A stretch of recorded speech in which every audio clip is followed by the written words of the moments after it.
It's time to accelerate. Hey friends, this is Andy. Welcome to episode 563. That's 563 of Accelerate, where I share advanced selling concepts for sales leaders and high-achieving sales professionals. So joining me on this episode is Garrett Mehrguth. He's the CEO of Directive Consulting. And in this episode, we're going to have a conversation about the essential role that marketing plays in a successful account-based selling program. Garrett's also going to share his strategies for how to leverage social media to increase revenue at every stage of your pipeline as well. So if you'd like to see the summary notes for this episode, go to andypaul.com/563. As always, we provide a timestamp breakdown of this and all conversations on Accelerate. You want to check that out there. I've been talking the last couple of weeks about a new report I just produced. It's based on the input of over 300 leading sales experts, people I've interviewed right here on Accelerate. And this report is all about what you can do to amp up and accelerate your sales right now. Now, you might be surprised what the experts recommend be the first thing you should do to get your sales back on track. So this report is free. Go to accelerate.fm/accelerate to get your copy right now. That's accelerate.fm/accelerate to get your copy right now. Hey, I also noticed last week that Amazon lowered the price on my second book. That's Amp Up Your Sales, Powerful Strategies That Move Customers to Make Fast, Favorable Decisions. Now, this book I was honored to be on HubSpot's list of the 20 best sales books of all time. So if you want to learn precisely what you need to do to maximize the value you have to deliver to your prospects to win their business, then this is the book for you. So it's normally priced at, $13.99. I think it's now available for $7.99, at least in the Kindle version. So I'm not sure how much longer this will last, so go to Amazon today, order your copy. Finally, before we get to the interview, I want to remind you that I want to hear your questions about sales or sales management, whatever challenges you're facing. So send your question to me at andy@andypaul.com, and each week I'll choose one to answer on the air. And I can do it anonymously if you don't want your name used. But I'll choose one question from those submitted from the previous week to answer on my Friday conversation with Bridget Gleason.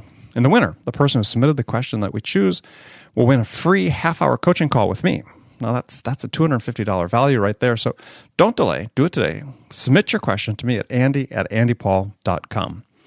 All right, let's jump into it with our guest today. Join me, Garrett Mehrguth. Garrett, welcome to Accelerate. Oh, thanks for having me. Glad to be here. Well, hey, thanks for being on the show.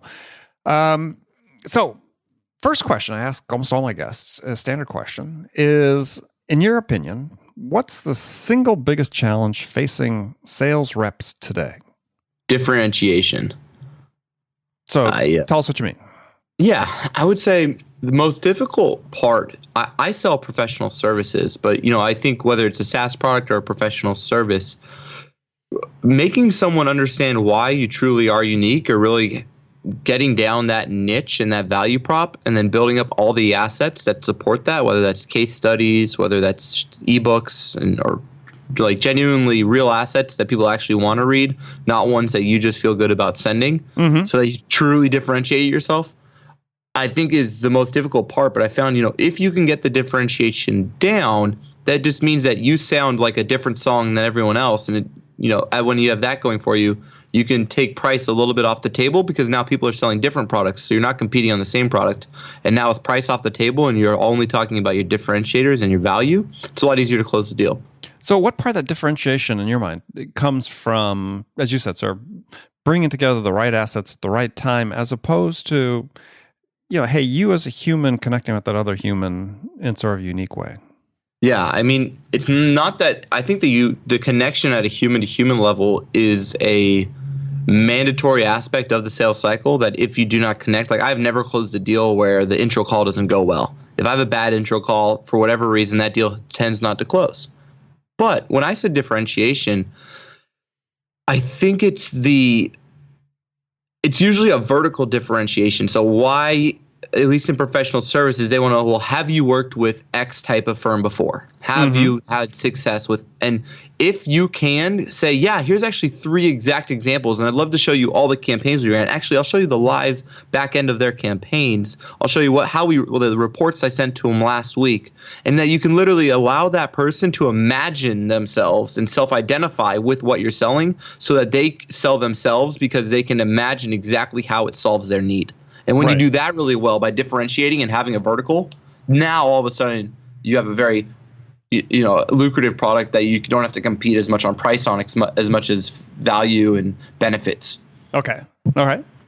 Fair enough. So we're going to talk about a couple topics today that sort of blend the marketing and the sales aspect, because bring your expertise in. So one is, you've talked about how to leverage social media to increase your revenue at every stage of the pipeline. So tell us what you mean by that. I mean, I think about it. I presume maybe what you're talking about is increasing your revenue potential at every stage of your pipeline. But if I have that wrong, let me know. No, I mean, exactly. Yeah. The revenue potential. And you're totally right. And so the idea is, I think sometimes, and this is myself included, we look at social media and we decide that social should somehow directly drive revenue. And so we look at it and we say, okay, well, how many people came from LinkedIn and filled out our form? And so we start to treat social media as something it was never truly intended to be. And this is my own, I hate it because I suffer from this too. We start to compare social media to other channels like paid search, marketing, outbound, and we start to all of a sudden say, how does that stack up by the same metrics in the same kind of playing field? And it's not, because I think we need to look at social like we look at radio and we look at TV and we look at print sometimes, which is awareness building. Awareness. And I think because this cost per awareness is so much lower and the targeting so much better than any other channel out there right now. And so, we deal exclusively with B2B. So you're saying the targeting and social, the cost of awareness is lower than TV, radio, and the other alternatives. No, what I'm saying is at a cost per impression, it beats them. It's much more affordable and the targeting is far better. No, exactly, Andy, because we just do B2B and people are like, well, I don't want to be on Facebook. We need to be on LinkedIn. All right. And so you say, okay, I understand where you're coming from logical, like that makes sense. Right. But you start to look at the channels, right? And you say, okay, well, LinkedIn, it's more expensive. I don't inherently just network on LinkedIn so much as either look for a new job or do research. And I'm no more less of who I am as a person, whether I'm on Facebook or LinkedIn. And Facebook's now targeting is so good, so you can target exact titles, exact company size, exact locations at half the cost oftentimes of LinkedIn. And so it's just to understand what's the purpose, because if you're going to do that ad campaign and say how many leads are we going to get compared to how many impressions can I get on my exact persona, all of a sudden now you can use social media in every stage of the funnel so that someone who doesn't know about your product at the top of the funnel, all those people who never seen your brand, never clicked on your website, they're going to get content. So maybe an ebook, a low temperature type asset, right? And then people who maybe are in your sales funnel right now, anybody who's been to your site or anybody that's in your CRM, you can then literally build an audience directly into your social media campaigns from your CRM. So you can connect your LinkedIn, you can connect that database into your Salesforce or whatever that is. And you can show ads to people at different stages of the funnel based on where they're at. So everybody who's already got a proposal, I could just be showing ads about our case studies or client testimonials. And so at scale for a lot of companies, social media is like a secret weapon to improve their close rates at different stages. And so what are they looking at relative to, in magnitude of investment for that? Because, it's going to add to the cost of acquisition to be able to do that. So, I mean, how large of an organization, or maybe how large of a value product do you need? Average contract value or annual contract value or lifetime contract value do you need to be selling to really justify that type of additional expense? Honestly, I mean, if you're just anywhere near the word profitable or anywhere near the word established, it shouldn't be a huge cost, and it also shouldn't be a huge worry. So for example, with my business, I spend $10 a day and I have an exact audience. And then once a week, I change up my ad creative with my graphic designer and I show them a new ad. And I'm just simply building awareness. So I was able to target all the people who work in B2B that have marketing manager, CMO, director of marketing, all the titles I want at all the companies I want that have more than 10 employees that are all B2B. In a certain geographic area? No, just nationally. And I have 55,000. And then all I do is I just change up those ads, change up my stories, and I keep making sure that I'm top of mind. And then when they search, let's say a B2B SEO company, I make sure that I have a search ads there. I rank you all organically. I've got good content. And so it's just about using social media at the top of your funnel at $10 a day. I mean, it's probably what you spend half the time on your lunches. So what sort of exposure, let's say if you're doing that on Facebook, you're spending $10 a day on a Facebook ad. You said you have a target, list of 50,000 plus companies. I mean, how many of those are you actually? 55,000. How many are actually getting exposed to that ad? Oh yeah. So on average, my daily spend. Let's see. So I'm actually pulling up my numbers right now as you're talking. So in the last 7 days, at $10 a day, I reached 8,000 of those marketers in my $55,000 audience targeting, or 55,000 person targeting. So I reach about 8 to 10,000 a week. So every month I saturate that audience, and so I could weekly or monthly change my ad creative so they see a new different ad, a new offer, and all I'm doing is staying top of funnel. And so what you want to be able to do, right, because we differentiate as a vertical of B2B. There's not that many B2B search marketing agencies out there.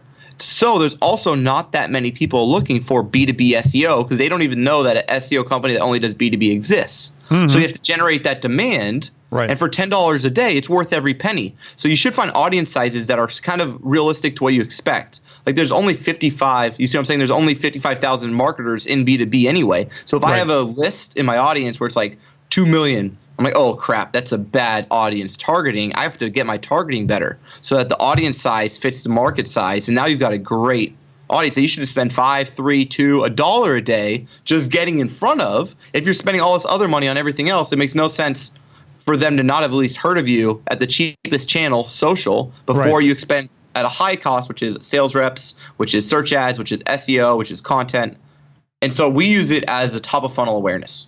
Huh, interesting. So on your ad, you obviously have some sort of call to action. I mean, so what sort of response rates do you get off of that? Yeah, so right now it's costing me, let's see. So let's look at all the data. It's kind of fun. Cost per, I've got a cost per impression.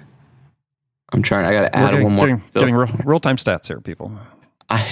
Sorry. So it's costing me about $11 a link click. But I got 15,000 impressions for $22. So I'd have to put the CPM column in. I don't have it pulled up right now, but it's pretty cheap. It's cheaper than all my others. So I also run Twitter, LinkedIn, and other ones. Twitter's targeting's poor. They don't let you layer it. So I can't find people who have certain titles and work in B2B. It'll only do titles and B2B. And so next thing you know, I'm advertising to all marketers with these titles, not just people in B2B with these titles. Right. So that's why Twitter stock also isn't doing as well, in my opinion, is because their ad options are poor. So major enterprises and then agencies aren't using their ad channel as much. Facebook does it really well. They layer it, and LinkedIn lets you layer it. LinkedIn is just about 2 to 3 times more expensive, I found. And so I try to stay within Facebook with the majority of spend there. And then the call to action is just a simple image, and it's all branded, very nice creative. You shouldn't just do like stock photos. You should have some type of creative there that's really going to differentiate you, stand out. Remember, it's got to be worth the brand of. This is what I always tell people in marketing. Your brand assets are a direct reflection of the quality of service in someone's mind. In other words, when someone sees your assets, if they're crappy, they think, wow, that person's going to do crappy assets for me. Sure, absolutely. Especially in marketing. And so, And so ours are kind of pretty well done. We spend a lot of time on it. And it's just free assessment plus case studies, and it's learn more. And it's just got a nice little ad. And we're pitching a free assessment. And then other ones are check out our case studies. And we just do a new one each week, and we keep learning. We also have these carousel ads. Talks about our process. So Facebook lets you do a carousel. You usually see that for e-commerce. We're using it for lead gen though. And you're able to kind of do step 1 is the first one, step 2, and then all the graphics tie into each other. So that's a cool way of doing it as well. And then there's also lead ads. A big one on LinkedIn now and on Facebook is lead ads. And we just do those for retargeting though. So if you've been to our site and didn't convert, we'll show you lead ads on Facebook and LinkedIn to then get an assessment. And that's a really cheap cost per click. And we're getting okay results with that one. Got it.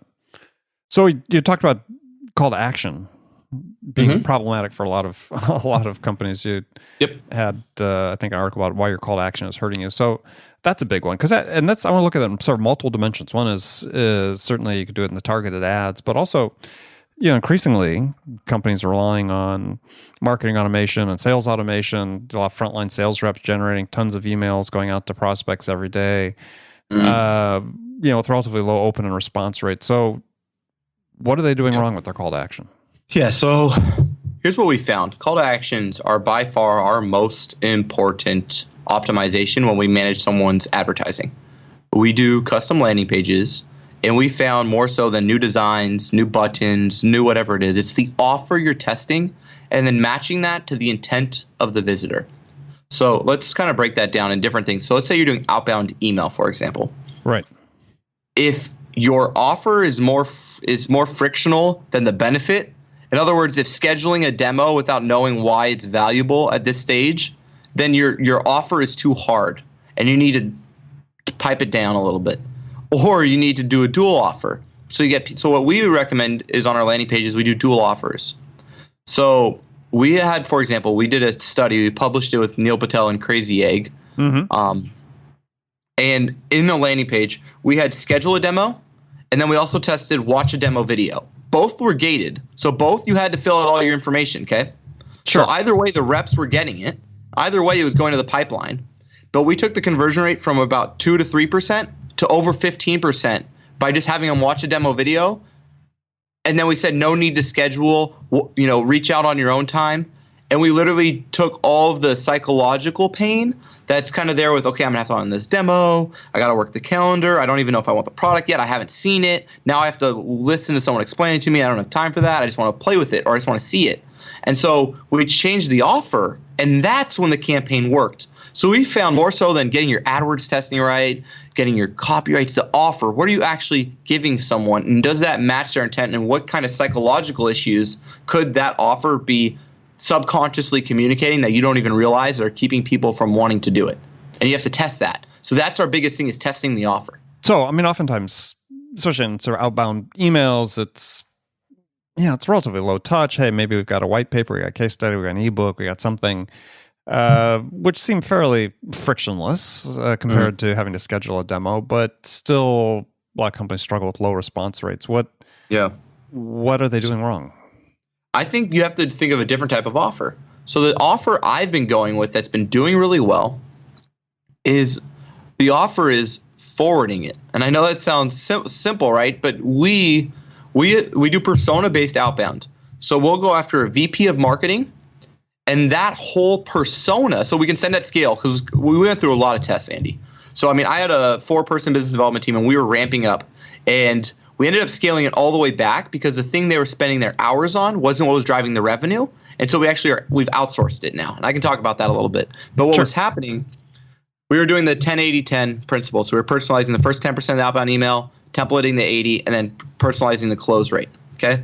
And at that cadence, we could send between 40 to 80 emails a day from one rep.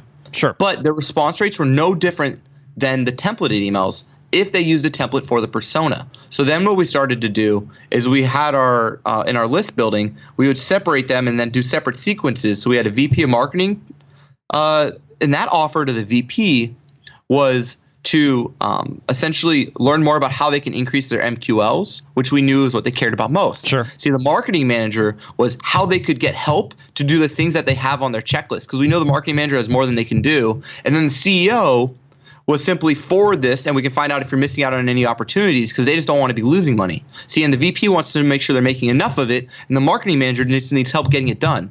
And so when we understood each person's pain point, we got a lot better response rates and then ramped it up with the right offers for each persona and then the right copy and the right story. But the one that's working the best is just forwarding it to this, having the CEO emailing them, hey, this is what we do, less than 100 words. Can you forward this to someone in your marketing department who's the best point of contact? And CEOs love to forward things. And so we've actually had the best luck. And then they have to respond because the CEO forwarded it to them, and then they're CC'd on it. So they don't want to not respond to me. And so also getting the handoff is a lot easier. Did you change anything on your landing page when you did that? I'm not even sending any links in these emails. So I took away links to test that, and I'm getting better responses if I can keep the engagement 100% in the email. Very cool. Very cool. So this sort of ties back into another thing you talked about, how you increased your email reply rates from 8% to 34%. Was that, again, tied to this call to action change, so having it focused on forwarding? See, this one, though, is not a sales email. This was a content email, which is sometimes equally hard. But what we did is a little different. So we are not at 34% response rates on our outbound. I wish. Our breakup emails, when we get to that point, get us to about 10% on our sequence, which I think is pretty good. But this is for content marketing. So this is a more of a we'll do something for you.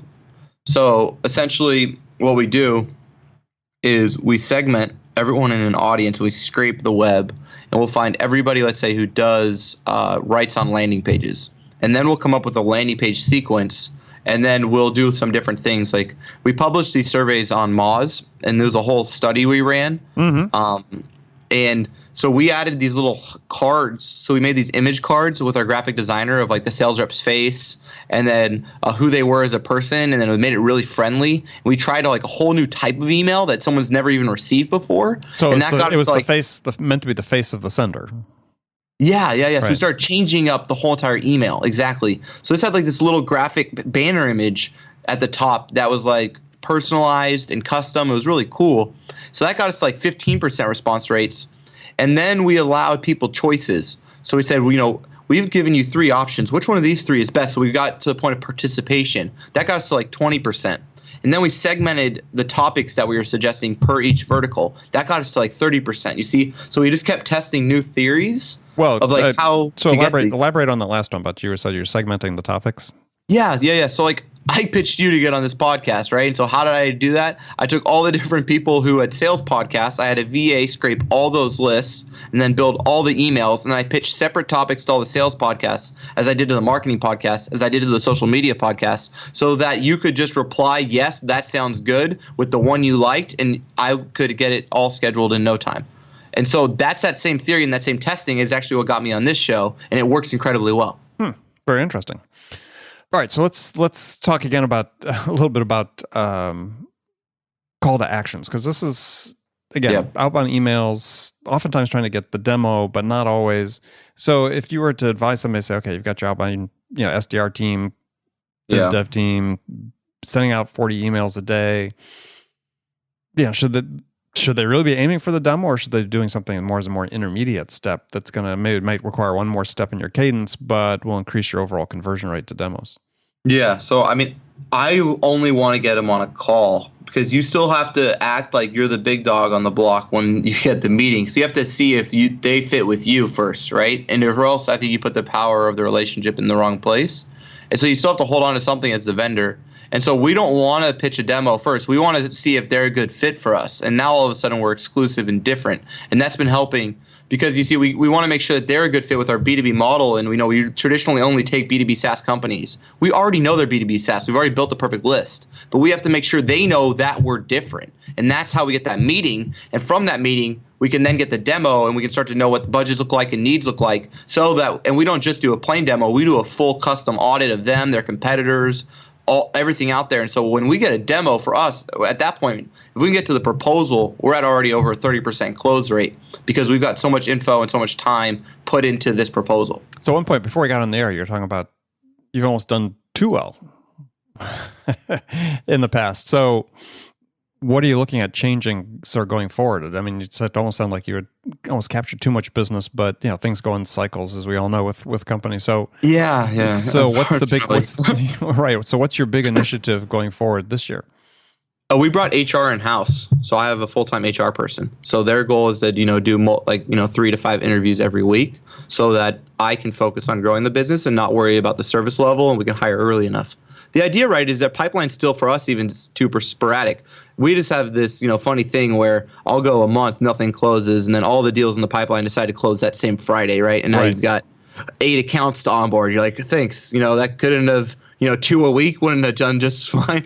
Well, hey, it's their schedule, not yours, right? Yeah, exactly. And there's usually some budgetary and fiscal stuff that's cross-industry, so it happens like people have closing at similar times for causes and reasons I've never quite figured out, but there's enough of trends going on that there is something going on fiscally. And so, but to make up for it, we've been hiring earlier. We're trying to get better at, knowing which ones will close. And then we brought HR full-time in-house to just make sure we're hiring. We're not a huge firm. We only have 30-something accounts, and we have 20-something employees. Mm-hmm. So we have a ton of employees per account here, and we aren't the cheap guys. We're also not the most expensive, but we're probably, we charge a good amount to do great work. And so we have to make sure we're very person-heavy and a lot of consulting-heavy. And so we need to make sure we have enough people that are talented and trained and ready to work on these accounts. All right. So the last topic area we're going to talk about was social proof. And you had said that people aren't worried enough about social proof. What do you mean by that? Yeah. So the reason we grew a lot at first was in every industry, people don't realize their own website is not technically the best answer for your most valuable keywords. So let me kind of back into that. Sure. So let's say you sell ERP software, okay? When someone looks online at the bottom of the funnel for ERP software, they're going to look at ERP software reviews, ERP software or best ERP software, ERP software companies. See, these are all plural-based queries that Google renders usually independent third-party sites, and they rank very well for those, not individual companies. So what I mean by that is in software, there's Capterra, G2 Crowd, Software Advice. Yeah. You see all these players across the board. Since we have so many clients in the B2B SaaS space, we get to see all the data. And I can guarantee, and I'll tell you for a fact, that the ones that have the highest close rate and the highest conversion rates are coming not from Google, but instead from Capterra and places where social proof reviews are present.